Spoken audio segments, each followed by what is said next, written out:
Love this podcast? Support this show through the Acast supporter feature.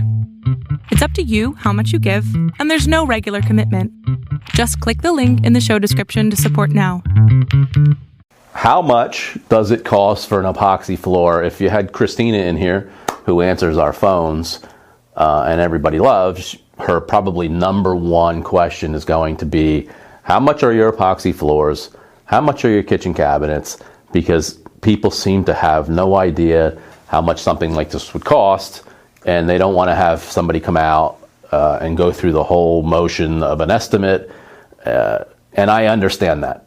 However, with epoxy floors, we need to see the floor. Any professional company is going to want to see that floor. It's not so cookie cutter that you say, I have a 2-car garage and how much is my floor?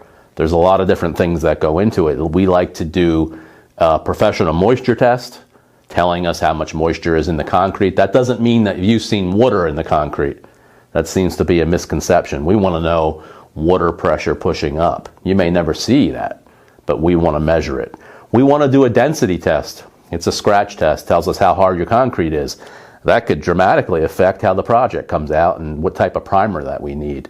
We want to measure all the linear foot of cracks that may be in the concrete.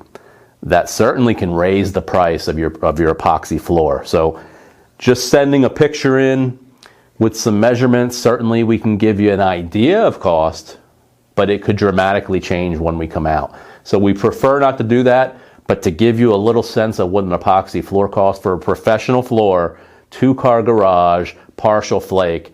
With us, with most professional companies, you're starting about $2,500 and moving up from there. $2,500 to $5,000, depending on the system that you're getting, whether it's full flake, partial flake, a metallic finish, which is a higher end, a quartz floor. You can go up and up and up, and it depends on many different factors.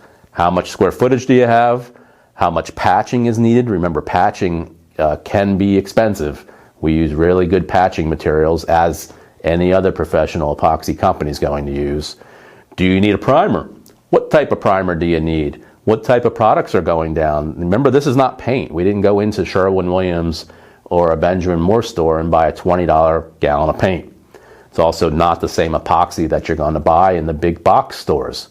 These are professional products that cost a lot of money just for the product.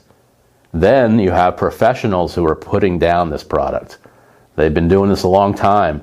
Things happen when they're putting that epoxy down on the floor, and if they don't know what they're doing, when things happen, you're in trouble, and they're in trouble. That's why you hire a professional. Hey everybody, thanks for listening to my podcast. If you're looking for social media content for your contracting business, painting contractors, carpenters, electricians, any type of contractor, please check us out on Instagram at Amato Media, or check us out on LinkedIn. We can definitely help you all out. So have a great day.